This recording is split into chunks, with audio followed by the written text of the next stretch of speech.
مسجد تو بنا دی شب بھر میں، ایمان کی حرارت والوں نے، من اپنا پرانا پاپی ہے، برسوں میں نمازی بن نہ سکا۔ مساجد نہیں نمازی بناؤ۔ افسوس کی بات ہے کہ مساجد بہت بڑی بڑی ہے، بہت خوبصورت ہے، پر خالی پڑی ہے۔ ہر نماز میں ایک صف ہوتی ہے۔ ان علماء سے میری ریکویسٹ ہے، خدارا لوگوں کے دلوں میں اللہ کی محبت ڈالے، نفرت نہیں، لوگوں کو نمازی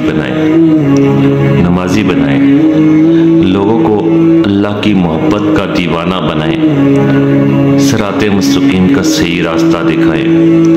ممبر پہ بیٹھ کر کسی کو کافر مشرک کہنے کے بجائے دین کی صحیح معنوں میں تبلیغ کریں تاکہ مساجد بھری ہوں، لوگ اللہ کے گھر سے پیار کریں، اللہ کے گھر